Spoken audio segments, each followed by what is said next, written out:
Hindi, ang ano ko is, bakit siya unutilize? Saan ang galing yung pondo ng PhilHealth? Di ba lahat naman ng pondo ng PhilHealth galing ito sa contribution ng... May ano kasi, may part nun, as far as I know, no, may part kasi hindi naman lahat ng member ng PhilHealth nagbabayad ng premium. Like for example, may mga automatic members yan eh, like yung mga Seniors. 4Ps, yung mga seniors, ganyan-ganyan. Yung yung mga sumasagot doon, part na sumasagot doon, aside from the contributions that were collected, meron silang appropriation from the GAA. Okay, so, hindi, bakit unutilize? Ano ba dapat yung, bakit natutulog? Ano ba yung original intention ng pondong natutulog? Oo. Yun ang tanong ko eh. Kung may pondo dyan at natutulog, ang tanong is, bakit nagka-pondo dyan? Ano dapat yung dapat paglaanan ng pondo dyan? At bakit natulog? Hindi sabihin natulog, hindi ginamit ito sa dapat yung paggamitan. Ano dapat yung paggamitan yan? Ano ba yan? Savings ba yan? Savings ba yung natutulog ng kan? Hindi, di ba? Natutulog lang eh. Nangyayari dito, ayaw nilang magtaas ng tax at ayaw nilang umutang because these are politically costly measures. Kaya ang ginawa nila, nagkuha na lang sila ng unutilized fund. Now, the question is, kailangan nilang gamitin itong mga idle and unutilized funds because you're not generating enough revenue. Di ba? You're not generating enough revenue. So, ang gagawin mo, another option in order to finance government projects is to take a loan. Ngayon, hindi ka naman, ay ayaw na nila, no? Because this is very politically costly na. Kasi nga, 60, although maliit pa rin yung 60%. The real issue here is the economy is not actually productive. Kaya gusto mong-stimulate yung economy by using this idle and this quote-unquote idle and unutilized fund. Because this doesn't make any sense. Binibida-bida mo, ang dami mong pledge, ang daming gusto mag-invest, nag-invest, ganito. And why is it not productivity? Kasi kukurot-kurot ka sa budget ng iba. Eh, asan yung mga perang sinasabi mo magsisidatingan? Ba't kumukurot-kurot ka sa pera ng iba ngayon, di ba? Teka, nasan na itong mga smugglers? Kasi kung hahabulin mo yung smugglers, no, hahabulin mo yung mga talagang kailangan magbayad ng buwis na nag-i-import, no, na illegal, that can more than, I think, cover dun sa mga kukunin mo dyan sa mga excess funds ng PhilHealth. Well, yan ang ano ng judge. Don't use EGK. It's not established that it is EGK. There is a presumption of regularity still. No? That the police were conducting their operations with the presumption of regularity. May mga operations na it was established na ano nga ito, no? This is an abuse of power, murder. Di ba yung kay Kia na convict doon yung mga police? May mga iba pang mga police na natanggal. Because of these issues. Yun, no? Ngayon, yung ang gusto kasi nila is itong si Duterte, yung order niya ng war on drugs would be considered as a crime against humanity. Kaya nga mahirap from, the ICC is not just a judicial body. It's not like the Supreme Court na kailangan, ano lang tayo, steady lang tayo dito sa judicial interpretation, no? Ganyan. The ICC is also a political body. No? So ito ngayon, ang ano nila... hindi nila inaano yan eh. Hindi, yung nature na yan ng ICC na it's a political body. Ayaw nilang itanggapin na meron siyang ganong aspect. They look at it as a court that is, alam mo yun, na parang, that it's going to be an impartial court, yung mga ganon-ganon. Hindi nila tinatanggap yung political, political nature niya. And I think that is when, the discussion about the ICC issue, that's the point na kaya hindi nagkakaintindihan yung mga tao. Kasi nga, etong mga, lalo na yung mga yung mga naniniwala na justice. Parang feeling nila, hindi kasi, yung, nilagay nila sa pedestal yung ICC. Nilagay nila sa pedestal yung ICC as if it has moral ascendancy sa Pilipinas. Ganon. Yeah. So yun ang nila.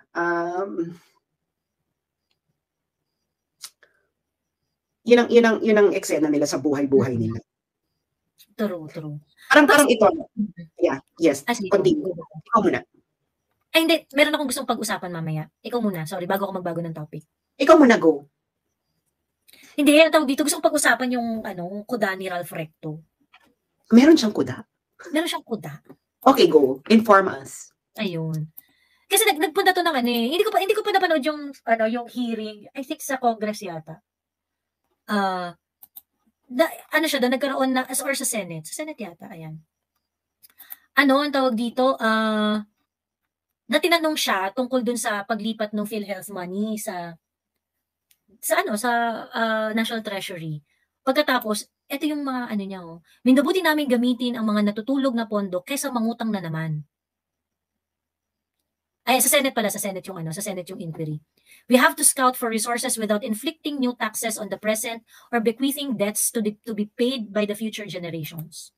Actually, this is, so saan nila kinuha? Yun nga, sa PhilHealth. Well, ang topic dito is yung PhilHealth na nilipat sa okay, sa PhilHealth to. Ang number one concern ko dyan is, bakit natutulog yung pondo sa PhilHealth? Hindi ba dapat yung pondo na yun ay hindi natutulog at ginagamit dapat sa kung ano dapat ang paglalaanan niya, which is the healthcare needs of the public, correct? Correct. So yun ang number one question. Actually, sa totoo lang ang dapat kasuhan dyan, yung board na nag-declare na unutilize yung PhilHealth money na, PhilHealth fund na yun. Bakit natutulog to? Ang dami-dami Pilipino na nangangailangan ng healthcare. Tapos sasabihin mo sa amin, natutulog lang pala at kailangan ninyo gagamitin sa iba? Bakla, yung unang-unang paggagamitan ng pondong natutulog ay kung saan dapat nakalaan ang pondo na yun. Correct? Correct, oo. It should have never been declared unutilized. It should have never been declared unutilized. How can you ever tell us na ang pondong ito ay unutilized while at the same time that the healthcare needs of the Filipino public is not being met? There is something wrong here. Gusto ko nga nandiyan na ba si Prof. Batu?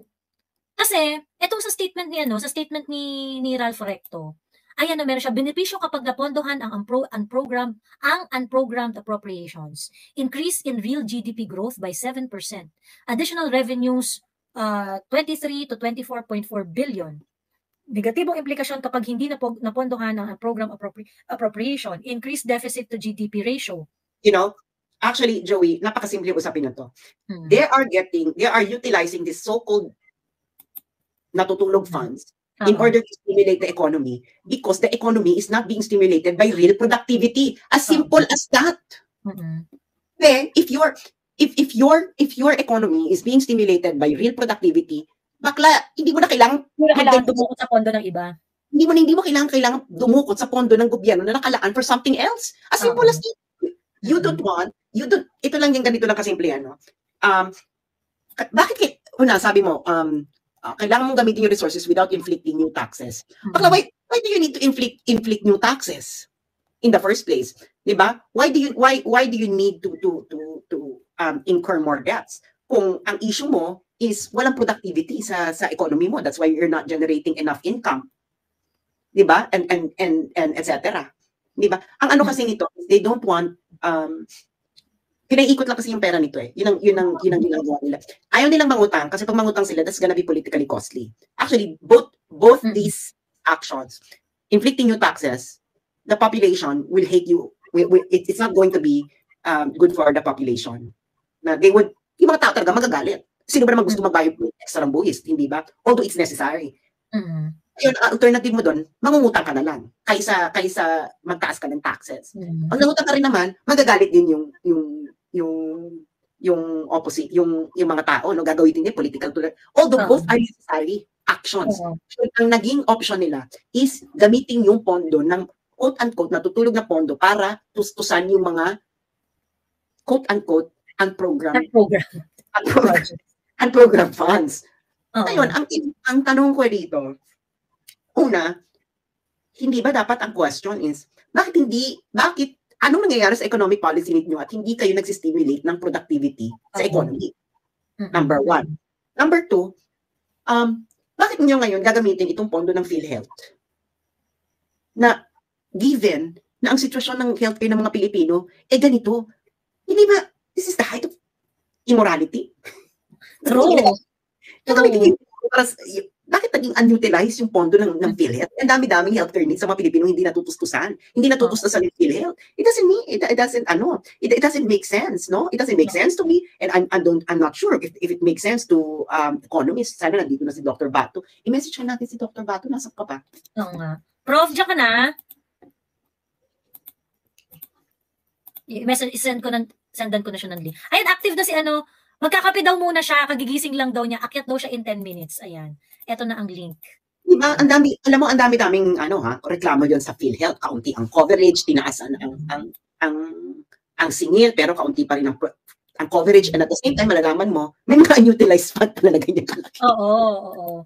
Yung talaga yung for me dapat makasuhan talaga dito kung sino yung nag-declare na unutilized siya. Kasi unutilized yan dahil hindi nyo ginamit mga putang ina nyo. 'Di ba? For you to do that act of declaring it unutilized is a disregard doon sa sa mandate, sa charter ng PhilHealth na pag-ibayuhin ang medical services, ang mga medical benefits na pwedeng ma-enjoy ng bawat Pilipino. Ngayon, gina-justify nila na kasi 'di ba, umiinit yung issue kasi tawag dito, ang sinasabi was, hindi naman yan yung hindi naman yan yung mga premium na na-collect. Hindi naman yan yung mga na-collect. Itong ibabalik hindi naman to doon galing. Parang sinasabi nila ng DOF na yung pera daw, yung contribution daw ay untouched, hindi naman daw yun nagalaw. Ayun. At yung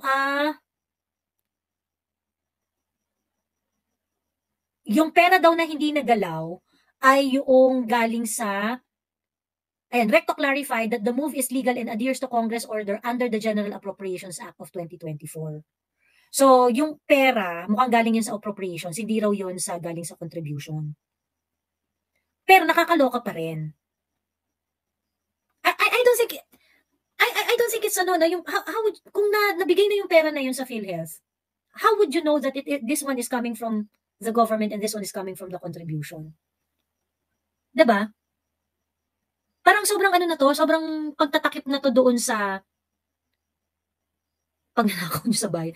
Kasi unang-una, kung hindi nag-increase ng contribution, may isip nyo ba na kunin yung funds na yan? Pabalik? Diba? If it is an appropriation, edi ano na yun? Doon na yun.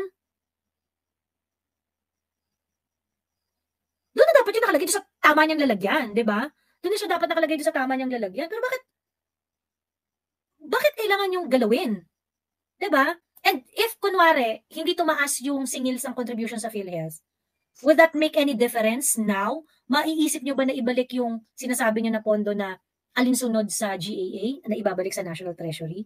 Hindi rin naman eh. So parang hindi yung distinction na hindi contribution yung kinuha namin, ganyan-ganyan. Hindi, ang ko is, bakit siya unutilized? Saan ang galing yung pondo ng PhilHealth? Di ba lahat naman ng pondo ng PhilHealth galing ito sa contribution ng may may part nun, as far as I know, may part kasi hindi naman lahat ng member ng PhilHealth nagbabayad ng premium. Like for example, may mga automatic members yan like yung mga 4Ps, yung mga seniors, ganyan-ganyan. Yung mga sumasagot doon, part na sumasagot doon, aside from the contributions that were collected, meron silang appropriation from the GAA. Okay, so, hindi, bakit unutilized? Ano ba dapat bakit natutulog? Ano ba yung original intention ng pondong natutulog? Oo. Yun ang tanong ko Kung may pondo dyan na natutulog, ang tanong is, bakit nagka-pondo dyan? Ano dapat yung paglaanan ng pondo dyan? At bakit natulog? Hindi sabihin natulog, hindi ginamit ito sa dapat yung paggamitan. Ano dapat yung paggamitan yan? Ano ba yan? Savings ba yan? Savings ba yung natutulog ng Hindi, di ba? Natutulog lang good morning sa inyo. Ayan. Hi, Prof. Batu. Hi, Tita Kids. Good morning. So, ano ba talaga yung sinasabi ng batas? Kasi yung batas mismo, I think, balik tayo dun sa sinasabi ng batas, kung anong gagawin dun sa pondo, kung provision man yung batas tungkol sa excess funds na yan. Kasi as far as I know, and I think the moral thing to do here is ibalik yan dun sa mga benefits ng mga members. Di ba? May statistic na as much, I think, as 60% ng Pilipino namatay na hindi man lang nakakita ng doktor. Imagine, napakalaking figure nung namatay ka na lang, hindi ka man lang nakakaranas ng treatment, di ba? So, kumbaga, sabi ko nga, ngayon pa lang, Joey, buhay pa yung mga yan, sinusulog na sa impyerno. Kasi, totoo. Kasi health na yan ng taon. Alam mo, Joey, kung abogado lang ako, at kung ako nasa Pilipinas, I would have went to the court to actually question. Tataka nga ako bakit siguro si Attorney Harry is busy with other things, but I think kung may mga lawyers na concerned sa bayan natin, I mean, they could have questioned that sa Supreme Court. I think Prof, baka kaya nila hinahagard si Attorney Harry Roque kasi nagsalita to si Attorney Harry Roque na gagawin niyang life mission to at kakasuhan niya mga dapat kasuhan. So kaya ginagawa nila, hinahagard nila ng bonggang-bongga si Attorney Harry. Kasi I think pag dito sa issue na to, kung sino man yung nag-declare na unutilize yung pondo ng PhilHealth, putang ina, yun talaga dapat ang ipasok sa banga at itapon sa gitna ng dagat. Oo. Kagaya sinasabi ni Ralph Recto na they will use these funds to stimulate the economy. Kung mag-stimulate ka ng economy, maliit yung pondo na yan na galing sa PhilHealth para to stimulate the economy. That is maliit. Di ba trillions? Di ba, Dr. Bato, di ba? Ang nila dito is, ewan ko narinig mo yung sinabi ko kanina. Nagigising ko lang Oo. ang nangyayari dito, ayaw nilang magtaas ng tax at ayaw nilang umutang because these are politically costly measures. Kaya ang ginawa nila, nagkuha na lang sila ng unutilized fund. Now, the question is, kaya sila kailangan nilang gamitin itong mga idle and unutilized funds because you're not generating enough revenue. Diba? You're not generating enough revenue. So, ang gagawin mo, another option in order to finance government projects is to take a loan. Ngayon, hindi ka naman, ay ayaw na nila, no? Because this is very politically costly na. Kasi nga, 60, although maliit pa rin yung 60%. The real issue here is the economy is not actually productive. Kaya gusto mong i-stimulate yung economy by using this this quote-unquote idle and utilized fund. Because this doesn't make any sense. Binibida-bida mo, ang dami mong pledge, ang daming gusto mag-invest, nag-invest, ganito. And why is it not productivity? Kasi kumukurot-kurot ka sa budget ng iba. Asan yung mga perang sinasabi mo magsisi-datingan? Ba't kumukurot-kurot ka sa pera ng iba ngayon, di ba? Nasaan na itong mga smugglers? Kasi kung hahabulin mo yung smugglers, no, hahabulin mo yung mga talagang kailangan magbayad ng buwis na nag-i-import, no, na illegal, that can more than, I think, cover dun sa mga kukunin mo dyan sa mga excess funds ng PhilHealth. Di ba? So may mga ibang sources ka na pwede mong gawin kung talaga pag-iigtingin mo lang, kung talaga you put the effort into finding and again, Ralph Recto is under sa kanya ang customs. Di ba? So may mga sacred cows ba dyan, Joey, na hindi na mga smugglers, no, na hindi mo mapwedeng galawin. Kaya ang gagalawin mo yung pera ng PhilHealth. Alam niyo yung PhilHealth talagang na nila yan talagang they were really, yung mata nila talagang on target yan. Maharlika fund pa lang, di ba, Joey? Gusto nilang kunin yung mga pera niyan. So, ngayon, they're trying to find creative ways para kunin na naman yung pera ng PhilHealth. Di ba? It's really a shame. Yung nasa na itong mga lawyers for Lenny. Hoy, mga lawyers for Lenny. Kesa kung ano-anong gawin nyo, mag-file kayo ng kaso sa court, habulin ninyo yan para i-stop yung pag-appropriate ng pera from PhilHealth papunta sa mga kung ano-anong pagnanakaw na gagawin nila. Ayaw pala nila ng idle na pera bakit kating-kati silang kunin yung seed money ng Maharlika Investment Fund? Hanggang ngayon, wala namang activity pa yung Maharlika Investment Fund. Hanggang ngayon, yung putang ng Maharlika Fund, walang opisina. Hindi ba? Nasaan ang opisina niya? Gusto ko mag-apply dyan. Sige, mag-asabit ako ng resume ko. Nasaan ang office? Work from home pa rin sila. Wala. Naku, bibira ako magmura pero pag naririnig ko yung Maharlika Fund, napapamura-mura talaga. Kasi, ang laki ng pera, tapos ngayon yung pera, kukunin ninyo yung pera to fund other things. And also, tama si Sas, it shows that the economy is not doing, kumbaga underperforming, kaya they're trying to pump prime the economy through government spending. But the problem is, if you want to pump prime the economy, you need more than the amount ng excess fund ng PhilHealth. Mas malaki pa kailangan nyo dyan. Bakit hindi na nabibigay sa tao? And by the way, Ralph Recto, okay, makinig ka sa akin. Siguro may mga taga-PCO na nakikinig dito sa atin. Monitor tayo dito Alam nyo kayo, ang health ng tao is part of human capital. And human capital ay input yan sa aggregate production function ng economy. So, ibig sabihin, kapag healthy ang tao mo, mas malaking economic growth ang ma-generate niyan. Kaysa doon sa gagastusin ng gobyerno na mapupunta lang sa pagnanakaw, graft and corruption. Kasi kung healthy yung tao mo, mas productive yung tao mo, mas malaki ang growth na ma-generate dun sa economy. Hindi lang sa ngayon, kung di sa mas matagal pang panahon, kasi healthy yung tao mo Hindi ba? So, yung justification nila yan, na those funds will generate economic growth, that is pure bullshit. That is spin, Joey. They're trying to spin the people. Kasi nga, I can also tell you, based on economic theory, that human capital, improvements in human capital through health, is a much better engine of growth kaysa sa government spending na gagawin nila that will merely crowd out the other sectors of the economy. Di ba? Sabi ni Victor Marie, Prof, yung office daw ng Maharlika Investment Corporation ay nasa Santa Mesa na may dalawang... Nabaha. Ay, dalawang lamesa na maliit. Ano ito, notary public? Di ba yung mga notary? Is it true? Yun ang office ng Maharlika Fund sa Santa Mesa? Maharlika. Google ko talaga, Joey, at sas wala, I couldn't find. Hindi, they are still piggy bank. Kasi nga kahit nga yung website nga, di ba, hindi na ina-update.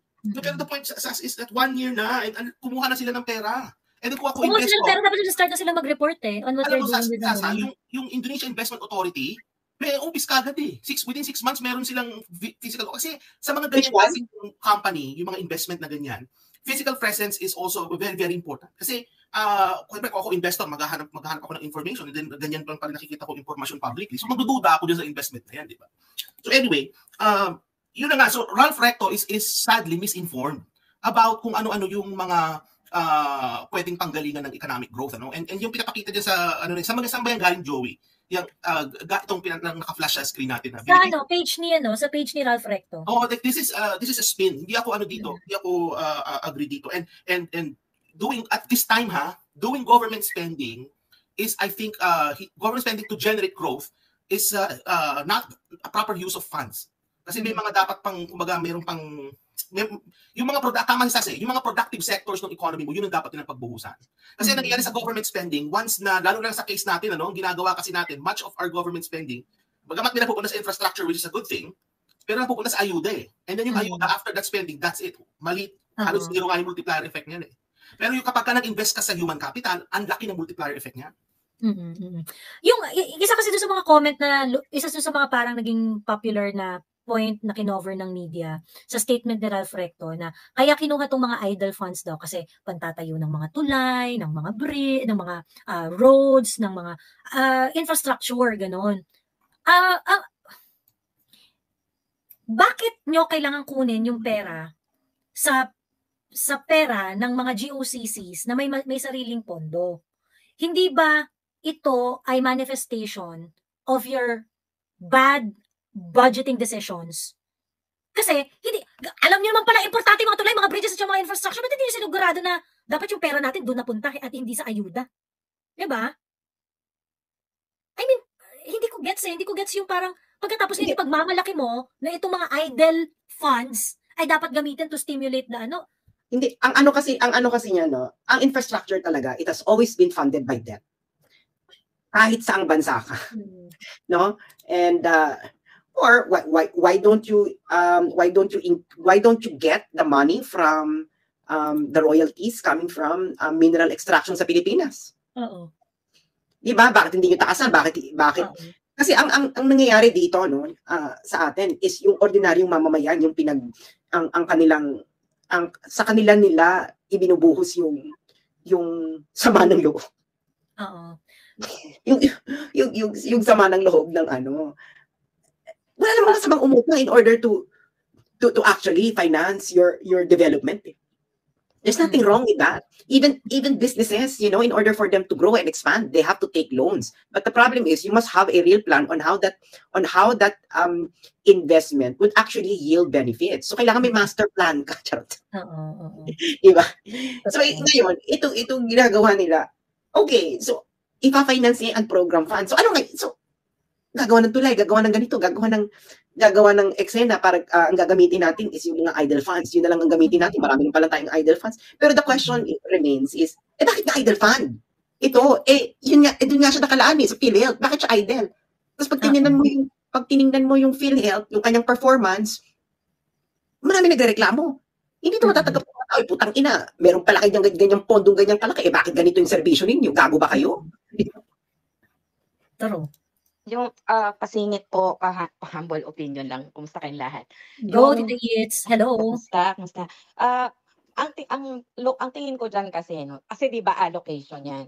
Parang di ba yan ang una nilang hinihila? Hindi natin kasi alam yung internal instruction kung paano yung paggamit ng mga disbursement. Ang iniisip ko kasi, baka mamaya hinuhuli talaga nila yung allocation ng gobyerno. In the case na pwede yung hilain. At uunahin muna yung income coming from contribution. Yun siguro dapat nating i-research. Kaya may natitira. Madalas hindi nagagalaw. But Prof. Bato actually brought out a good point a while ago. Kasi sabi daw ni Ralph Recto, this is legal within the legal framework of the appropriations. The problem is, it's not a question of legality pag ganito dahil malapit yan sa taong, yung health is a very important aspect sa human sa isang tao, di ba?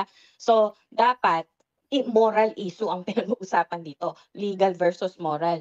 Is it moral to give the money somewhere else when obviously they can use the money? Hindi na, if ever that the contributions are sufficient, assuming they're doing a good job within standards, but can't they allow the PhilHealth to get into better, to advance themselves, find something to improve, para mas advance ang technology, to give services? Hindi ba pwedeng ganun? Bakit nila kukunin yon? Just because sabihin na natin it's a reward for them for doing a good job. Halimbawa, nasa standard yung service. Bakit mo kukunin, di ba? Why won't you allow them to use those funds to better the service, to improve the services? Tapos mag-umangat naman ng konti yung kalidad natin. Yun ang question ko dun. Hindi kasi nagpa-fly yung sinasabi kasi na na ang tawag dito, yung may appropriation kasi yung PhilHealth. Sa GAA 2024, ang appropriation niya is 61 billion. 61 billion, ayan, no? 61 billion siya. Ngayon, 40 billion 283 million 404,000. Ayan, ito. Itong amount na to. Ano siya, ang tawag dito, naka-earmark to para gamitin sa mga, ito yung sinasabi ko kanina, no, indigents under National Household Targeting System, kinami ng DSWD, senior citizens, unemployed person with disability, financially incapable point-of-service patients, ayun, that in no case shall the subsidy be used for the payment of personal services. Ayan. Ayun, so para dun siya, supposedly. Pagkatapos, yung 21 million is geared towards improving the benefit package of the Universal Healthcare Law. Okay. Ngayon, specific yung purpose niya, yung pera na galing sa GAA. Now, I think if Ralph Recto is saying na, hindi naman yung contribution na kukunin namin, ang kukunin namin yung one that is provided for in the General Appropriations Act. May provision kasi doon na pwede naming bawiin yung pera. I can understand that, no? Kasi talaga naman kapag merong unutilized na budget, meron naman talagang proseso kung paano mo ito hilain pabalik ng National Treasury. Meron naman talagang ganong sistema. But this is the purpose of the money under GAA, yung 61 billion na yan. Okay? Now, yung 89 billion na sinasabi na unutilized, initially kasi yun yung laman nung ano niya eh, yun yung laman nung board resolution eh na unutilized. So kung galing yan dun sa national budget, saan galing yung 20 billion na in excess? Kasi 90 billion yung halos 90 billion yung dineclare ninyo na unutilized eh. 'Di ba? Alam mo, Joey, pinagloloko talaga tayo nito mga putang inang to. Hanggang ngayon, napakarami pa rin doktor na hindi nababayaran ng PhilHealth. Ang dami kong kilalang doktor na nagrereklamo sa PhilHealth. Na nagsasabi sa akin na hindi sila nababayaran or kumbaga taon na bago na ibayad sa kanila. Para silang yung mga HMO sa Pilipinas, yung mga health insurance. Meron akong nakita nga sa Facebook noon, patay na yung doktor tsaka lang nakarating sa kanya yung bayad. Namatay na yung doktor. Nakarating yung mga PF niya. Oo, yung mga PF na dapat na ibalik. So, sa case ng PhilHealth, ang daming ospital na nagrereklamo. Alisa tayo sa Dr. Joey, ospital mismo. Ang daming ospital na nagrereklamo dahil hindi sila nababayaran ng PhilHealth. And then we know now, dahil mga excess funds na ganyan, na mapupunta lang sa general fund ng gobyerno. Na mapupunta lang sa program funds. Diba? So, I mean, ang na nga, Joey, yung health infrastructure natin talagang napakahina sa Pilipinas. No? Very, very yung ating health infrastructure. And then to hear news na ganito, it's really, ewan ko kung bakit yung mga kababayan natin hindi pa talaga dapat nagalit kayo eh. Joey, kinanta ko sa isa Facebook. Kasi sinend sa akin to ng CPA ko na friend, no? Wait. Ayan. May nagtatanong dito kung magkano yung budget ng PhilHealth magkano yung budget ng PhilHealth sa noong 2023? 100 billion. Ayun. Okay, ito. Wait lang ha.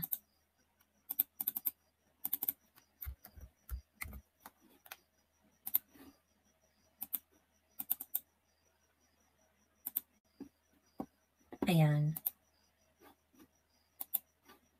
Wait.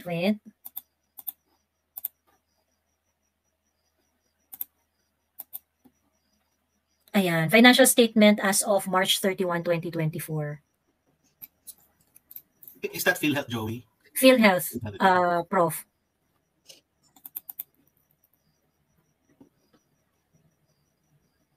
Okay. So total assets niya ng 2024, 612. So ang total equity niya,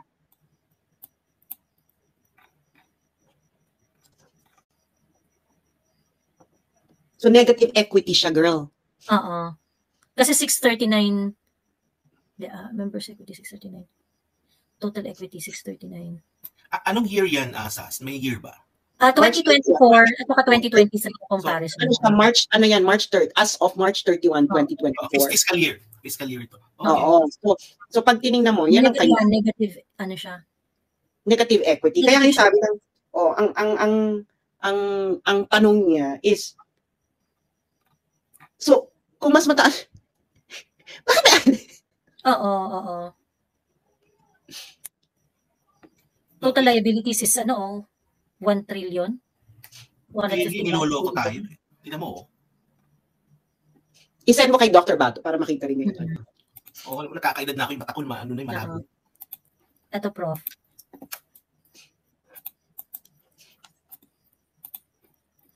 Oh my God, grabe, tangina.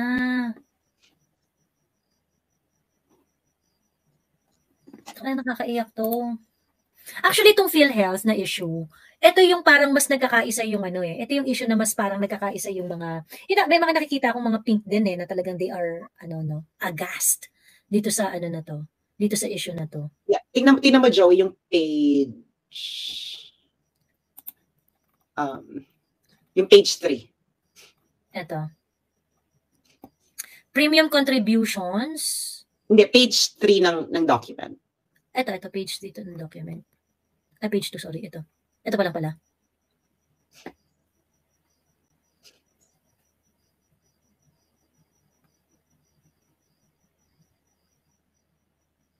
So, meron nga silang reserve fund. Ayan, di ba? Meron silang reserve fund. Pero meron din silang provision for insurance liabilities, for insurance contract liabilities na mga 1.2 trillion. Trillion ba yan? Trillion. Kaya nga ano mangyayari dito?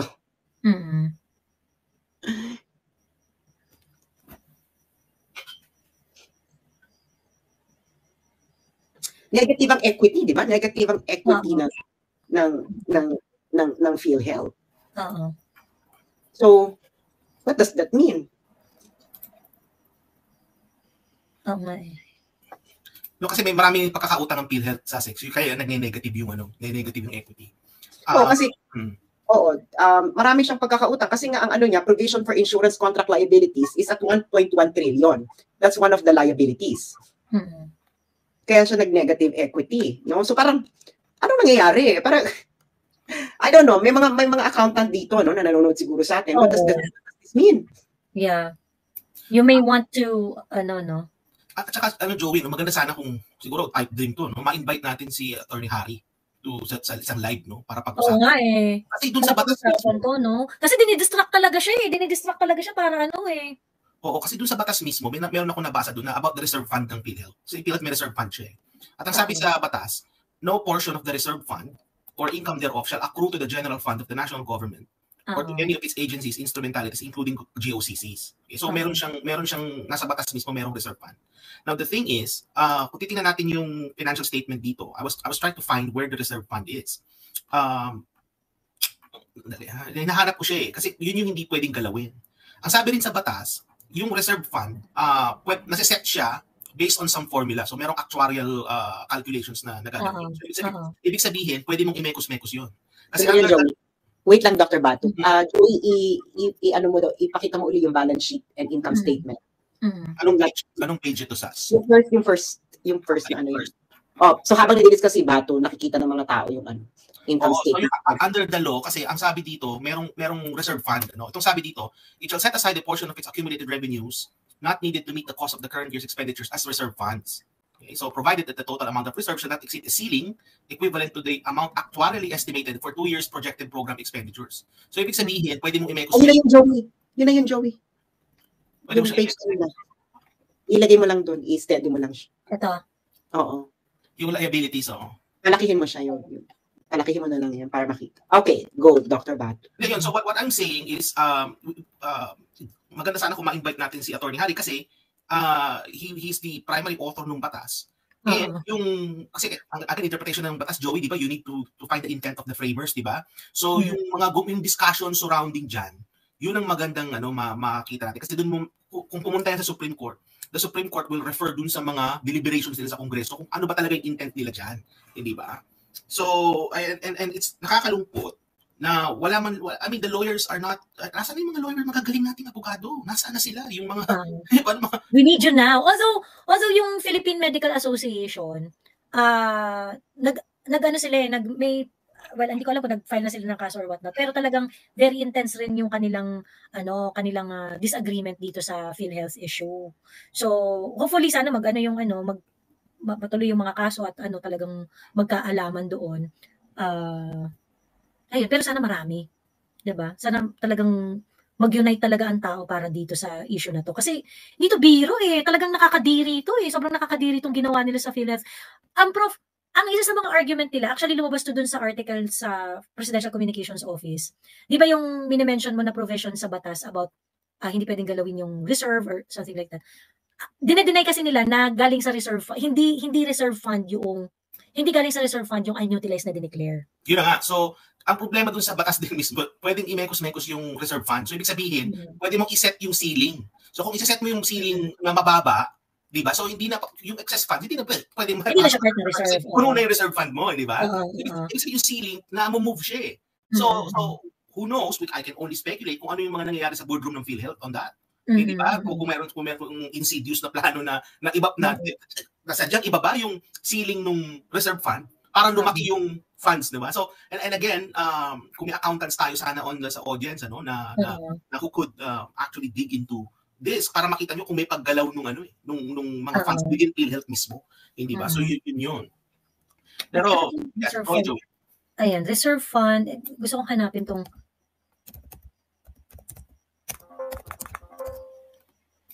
sana nako-control F yung document Joey. Oo nga parang hindi Hindi siya nako-control F. Hindi siya nako-control F. Pero ito yata yung 26. Nandiyan, Joey, akyat ka pa. Dun sa nasa third page ata yung Ito, di ba? Ayan, reserve fund.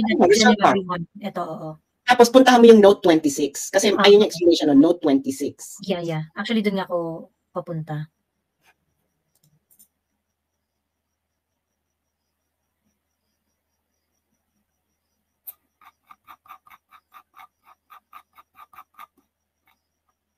Premium contribution yung nakalagay.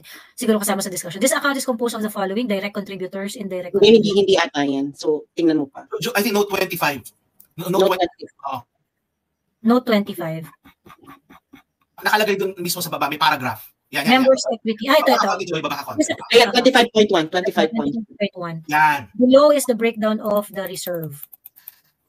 Ayan, ito. The reserve fund is recorded in compliance with Office Order Number 0145, Series of 2012, which is based on the provisions of Section 27 of RA 7875, as amended by RA 10606, which states that the corporation shall set aside a portion of its accumulated revenues not needed to meet the cost of current year's expenditure as reserve funds, provided the total amount of reserve shall not exceed a ceiling of 586.09 billion, the amount actuarially estimated for 2 years projected program expenditure.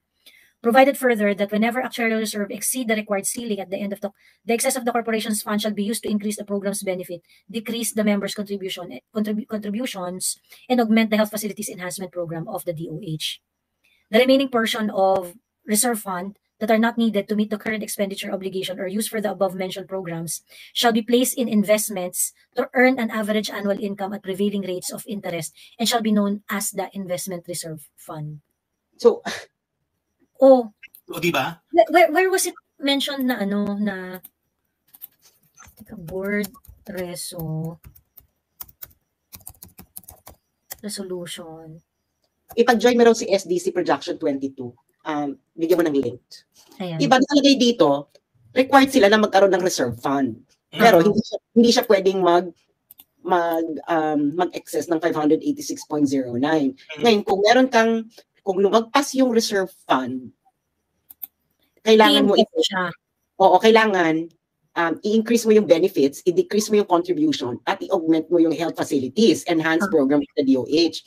Ngayon, currently, ang excess fund ay hindi pa umaabot ng 586.09 billion. So tama lang yan. This is not an idle fund. This is actually required by the law. By the law na dapat meron siyang reserve fund. Yeah. So, bakit siya idle fund? Abroad, please speak. Yes, they have to keep it within PhilHealth. Yun yung diba? Yun. Kaya kapag tayo pinaggagawa nito. Diba, required sila na nandyan. Kasi nga, kailangan mo nga yan eh. It is for, I don't know why do they need to have a reserve fund. No? Tingnan natin yung Office Order Number 0145 kung bakit kailangan ng reserve fund ng PhilHealth. Which one? Itong Office Order Number 0145. Teka.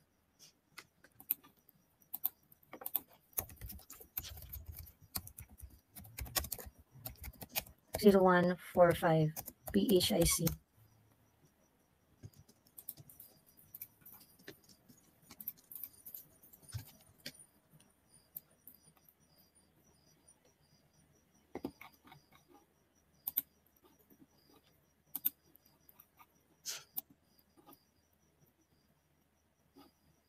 Meron bang kopya nito? Teka. PhilHealth. Oo. Office order.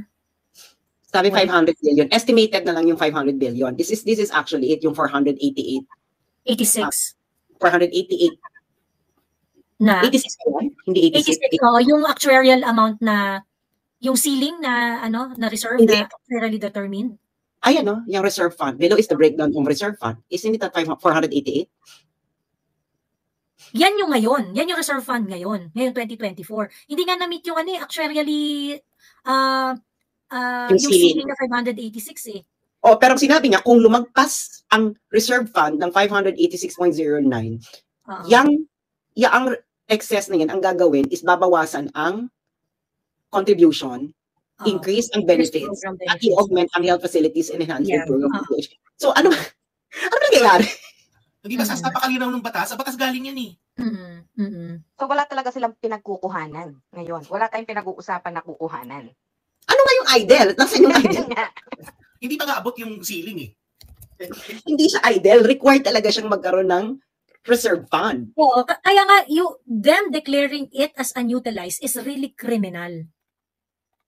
Talagang sobrang sama nun. Sobrang sama talaga nung na yun.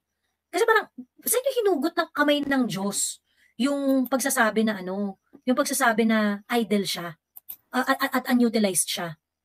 You declared it unutilized because you did not utilize it properly.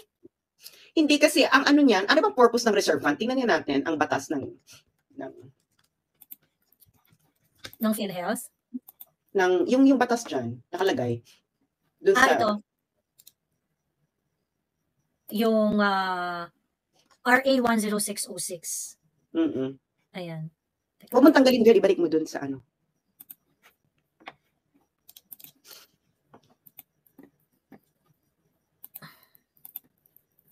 RA 10606.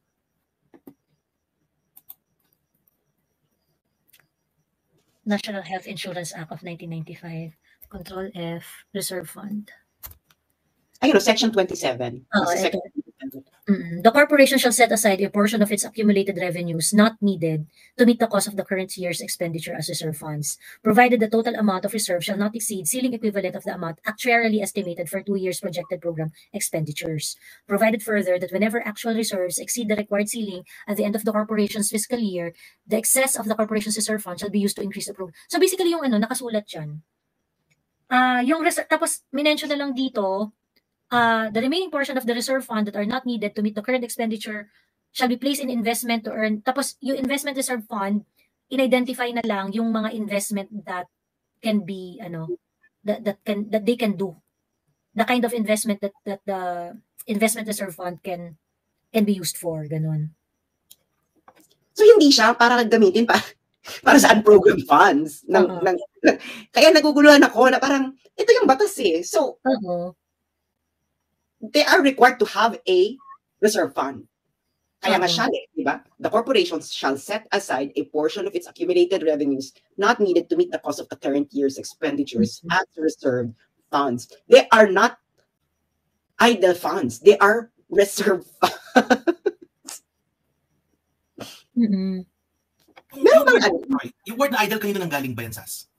Sa DOF. Sa DOF mismo nagaling. Unutilized and idle. Ano ba ibig sabihin ng unutilized and idle funds sa batas? Wala siyang paggagamitan. May paggagamitan niya ito. Hindi siya ginamit at wala siyang paggagamitan. May paggagamitan niya nito. Ang paggagamitan niya is the reserve fund. That is the function of the fund. Yun nga kaya nga talagang for me talagang grabe to kasi talagang talagang yung may blatant disregard ka dun sa purpose ng pera. Pagkatapos, them acting in a way na, hinahanap ko yung DOF circular actually, kasi yun yung nag-declare, there is a board resolution, I am not so sure if it is PhilHealth or DOF, na yun yung nag-declare na unutilized yung fund na yun. Teka, may ko na may May screenshot ako nun. Hanapin ko lang. Actually, meron siyang, it is actually utilized. The utility of that money is as a reserve fund. Oo, yun yung ano niya. Correct. Di ba yun yung function niya? That is the function. Reserve fund. In fact, ang tanong dyan, kung kunwari yung pera, hindi ginagamit, ang tanong dyan, bakit hindi mo ginagamit yan for the purpose? Diba? Kung meron kang purpose ng reserve fund na hindi necessary to be there, at nakatenga lang yung pera mo, dapat, may kasalanan ka for not using it for the purpose intended. Diba? Saka wala naman nakalagay sa batas na yung reserve fund is kailangan itong, basta ang nakalagay is set aside a portion of its accumulated revenues not needed to meet the cost of the current year's expenditure as reserve funds. Ibig sabihin, they are required to have that money. There. That is the utility. Parang ikaw, kung magbabudget ka, di ba, kung may pera ka, you will set aside a portion of your money as your savings. That money is not that money doesn't mean that it's idle or unutilized. Its use is your saving. For the purpose, which is to be a emergency purposes. Di ba, for emergency purposes, ganyan. The law itself kasi, in order to comply with it, you have to have that reserve funds there. Parang hindi naman siya optional eh. It has to be there. And once you yank it out, then you have violated the law itself. So, this is probably why Attorney Harry Roque was so mad when they started talking about, messing around with the proceeds of PhilHealth. Kasi yan, malinaw nga naman na we are not even meeting the threshold yet. Now we're getting the savings. You know what I'm saying? But by the way, it is not only PhilHealth na sinasabihan nila na merong idle funds, even PDIC. At in fact, mas malaki yung pera na sinasabi nilang idle doon sa PDIC. Ngayon, yung PDIC, di ba, ini-insure niyan yung mga natin yung mga savings natin, di ba, up to 500,000 pesos. Up to 500,000 pesos. Ngayon, for yung sa mga mayayaman, pag wala sila ng pera, magsusurvive naman yung mga yan eh. Pero yung mga tao na merong savings na 500,000 pesos pababa, pag nawala yan, that's their life. Paano pang wala ng pang-guarantee itong pambayad itong PDIC? Kasi sa PDIC, ang gustong kunin ng DOF is 100, ganito? Hindi, ang tanong ko, kung kukunin nila yung reserve fund na yan, ng PhilHealth, ano ipapalit nila dyan? Required nga ng batas shall set aside a portion of its accumulated revenues not needed to meet the cost of the current year's expenditures as reserve funds. So pag tinanggal mo yan, nagugulungan ako pwede bang meron ditong mag-explain sa amin nito? Feeling ko yung mga rin naman, yung mga accountant rin naman dyan. Gulong-gulo rin naman talaga sila sa nangyayari. Meron bang accountant sa sa mga nakikinig sa atin na gustong mag-explain? O sabi ni SD Production, di ba gusto mo umakyat? Umakyat ka na, bigyan mo ng link nato sa SD Production. Naglagay na ako ng link sa Oo. Katakot yan, they're creeping in sa money na walang-wala na ba talaga tayo, Bex, na? Kung saan tayo pilit kumukuha ng pera. Tapos, isuspend lang natin 1 billion per day sa flood. Joey, 90 days lang yan. Ubus na sa the control. So, pag nila yung ginamit na maayos. Ito lang malinaw yung batas, Joey. The law is clear, no, na there has to be a reserve fund. My only concern is yung amount, although hindi naman natin na-reach yung yung 586. Yung actuarially determined reserve. Pero pwede mo i-increase pa yan further eh. So, go ahead, Sas. Sige, go lang, Dr. Bat. Ang point ko dito is, halimbawa, na-project mo sa susunod na taon, mas malaki yung magiging dapat na mailagay dun sa reserves na yan. So pwede mong mai-increase yan. Ito si Dare to Ask, I think, has insight. Hello, bonjour. Bonjour. Hi, sir. I don't have...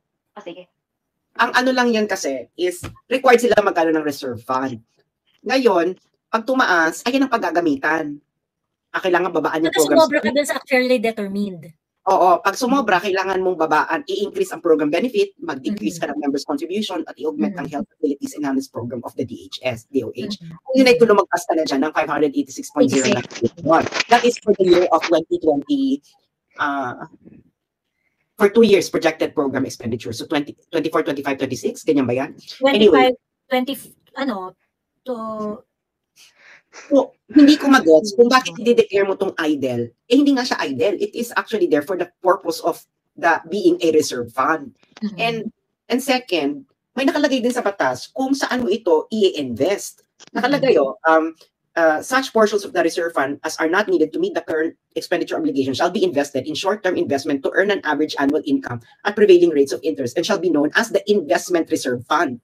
So, ang transition niya, pwede siyang maging reserve fund or investment reserve fund. At pwede mo siyang i-invest sa interest-bearing bonds, interest-bearing deposits, preferred stocks. Yun ang nakalagay sa batas eh. So, bakit hindi siya ilalagay sa unprogrammed fund? Kaya nga hindi siya pwedeng maging idle. Kasi magagamitan. So, ang daming layers na kailangan nilang masatisfy muna before mo ma-declare na idle eh. Kasi, yun yung sinabi nga ni Sas, meron ka actuarial determined, 586. So, dapat ma-meet muna yun ng reserve funds na ganon. So, kung kunwari, sumobra ka dun sa 586, yung sumobra doon, gagamitin mo doon sa program benefit, increasing program benefits, etc. etc. Pag meron ka pang sobra aside from that, then, magagamitan mo rin ng investment kinembular. Actually, wala dun sa batas that you can declare it as idle. Correct. Hello? Yes. If PhilHealth is considered as an insurance, then that is a very, very mandatory part of the their mere existence. Diba? Yeah. Lahat ng insurance may reserve yan. So, that is something they cannot touch because a reserve for all insurance is necessary for them to continue existing. So, paano nila gagalawin yan if that is what it's meant to be? Marie Marao, and dare to ask, what can you contribute? Yes, sorry, mabilisan lang yung sa akin kasi I have to attend to some kids. Anyway, 3 things. Number 1, nanggagaling yung 89.9 billion na yun doon sa mga subsidy ng government, national government. If you have time, can you please check GAA 2021, 2022, and 2023. Tingnan niyo po lahat doon yung mga subsidy from the national government. Doon niya kinuha yung 89.9 billion. Number 2, ang problema nila, hindi sinabi ni Rector is PILOS and program funds. Pero kung tutuusin mo, yung unprogrammed funds, nilipat lang yun ng mga kongresista doon sa unprogram. Dapat priority yun. Anong ginawa nila? Ang DPWH na proposal is, ang DPWH proposal ng NEP is nasa, mas mataas yung GAA na in-approve ng Congress by 100 billion euros. Euros. Punta tayo sa euros. Sorry, not euros, pesos. Sorry, pesos. So, ibig sabihin, mas tinasa na yung pondo ng DPWH. So, kung ano yung mga priorities dapat, nilipat na sa unprogram, at ang ginawa nila, kung ano yung mga pet projects nila, siningit nila sa DPWH ng mga 100.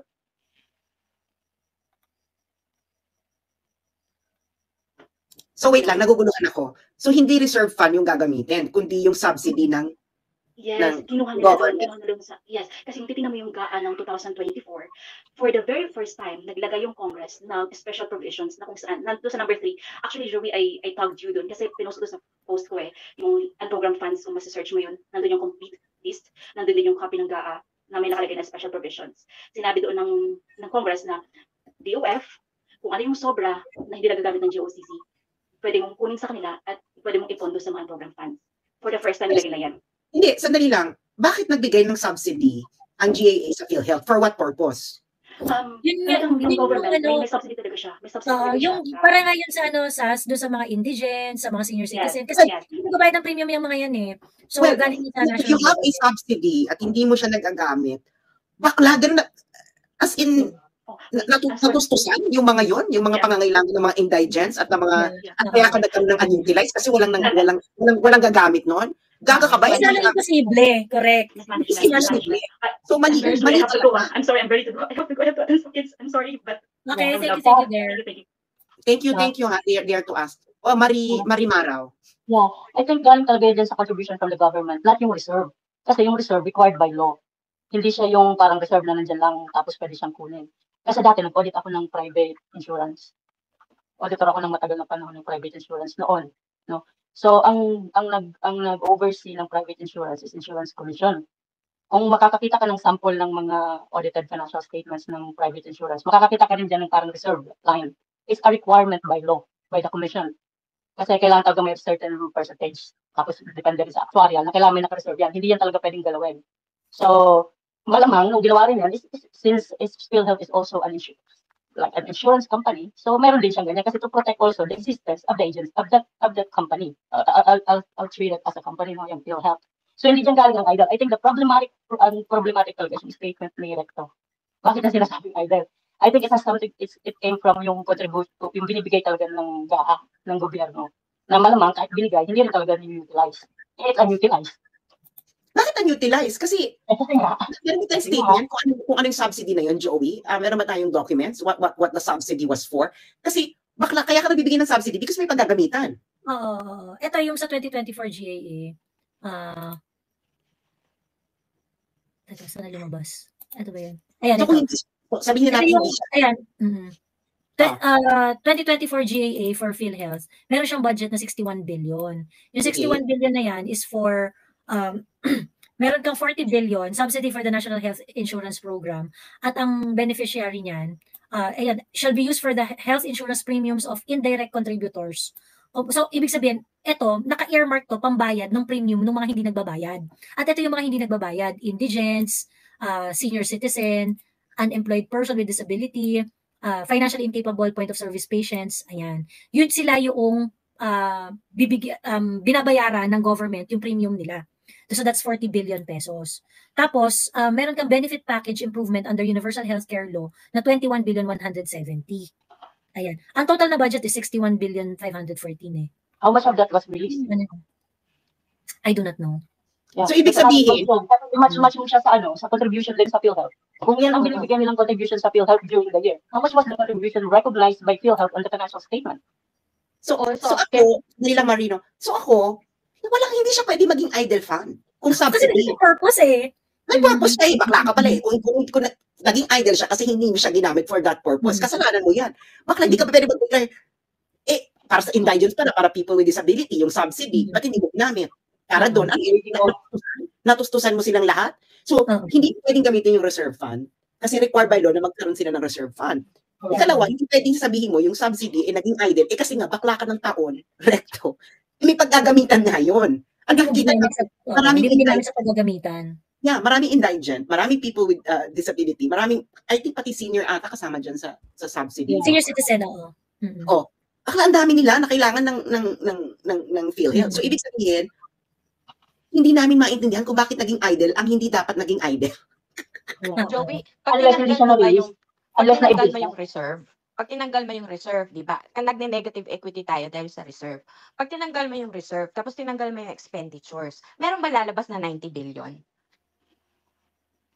Pag tinanggal yung reserve, kasi negative tayo dahil dun sa reserve, diba? Negative equity.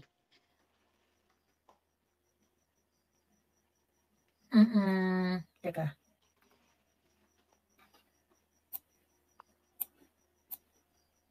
Hindi, di ba kaya tayo negative?